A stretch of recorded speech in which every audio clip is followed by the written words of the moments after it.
দলীয় লড়াই না থাকলেও প্রতীকের লড়াই আছে উপজেলা নির্বাচনে, তবে ভোটার পরিস্থিতি একেবারেই কম। নারীদের উপস্থিতি নেই বললেই চলে। নির্বাচনে অনিয়মের আশঙ্কা আর হতাশা থেকেই ভোটার উপস্থিতি কম বলে মনে করেন সংশ্লিষ্টরা। স্থানীয় সরকার নির্বাচন মানেই সাজ রব, পাড়ায় মহল্লায় ভোট উৎসব। বরাবরের এই রীতি এবার যেন পাল্টে গেছে। উপজেলা নির্বাচনের প্রথম 3 ধাপেই ভোটারদের অনাগ্রহ ছিল চোখে পড়ার মতো। দায়িত্বরত ভোট কর্মকর্তারা কাটিয়েছেন অলস প্রহর। এই মুহূর্তে ভোটের মানুষের আগ্রহ কিছু কমই দেখা যাচ্ছে, বিভিন্ন কারণে। হয়তো এটা তো আপনারা জানেনই, 30% উপরে যাওয়ার সম্ভাবনা নাই দেখি না আমি এই পর্যন্ত। যে ইন্টেনশন দেখতেছি জনসাধারণের, এর চেয়ে বেশি আর আশা করা যাচ্ছে না। তবে বেলা বাড়লেও ভোটার শূন্য অবস্থার খুব একটা পরিবর্তন হয়নি। তৃতীয় ধাপের উপজেলা পরিষদ নির্বাচন, উল্লাসর সরকারি প্রাথমিক বিদ্যালয় কেন্দ্র, রবিবার বেলা দুপুর 2টা। এই কেন্দ্রের মোট ভোটার 2770। এখন পর্যন্ত ভোট পড়েছে 280, অর্থাৎ 10 ভাগ। এ এলাকার অন্যান্য কেন্দ্রগুলোর অবস্থাও প্রায় একই রকম।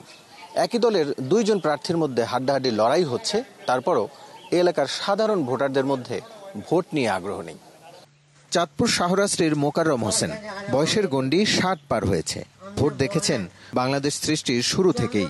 ব্যালটে মতামত দিয়েছেন বহুবার, কিন্তু এমন অবস্থা দেখেননি কখনোই। একজনের ভোট আরেকজনের দিয়ে না, এই সুন্দর ভোট হয়ে গেছে, বাজা ঢাকায় নিজে এরম না ঘটনা নেই না। জীবনে ভোটের অভিজ্ঞতা কম হয়নি আব্দুর রবেরও।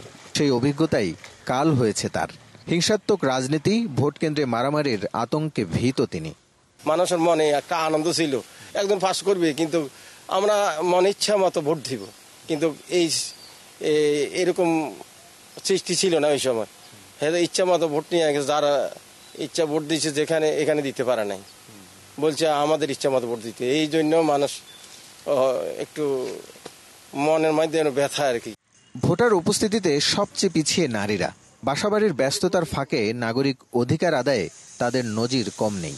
এবার যেন সেই ফুসরত খুঁজছেন না কেউই। আমরা এই ডরে আমরা যাই না বাবু হাসা করতে, বুঝেনি সেইরা ভোট দিতাম হারি না, ইয়ালাই অনেক হিরাও যাই না। সুষ্ঠু ভোট ও নিরাপদ পরিবেশের নিশ্চয়তা দিলেও ভোটার নেই, তাই অংশগ্রহণমূলক ভোট উৎসব আয়োজনের আহ্বান সাধারণ মানুষের। রাসেল আহমেদ, যমুনা নিউজ, চাঁদপুর।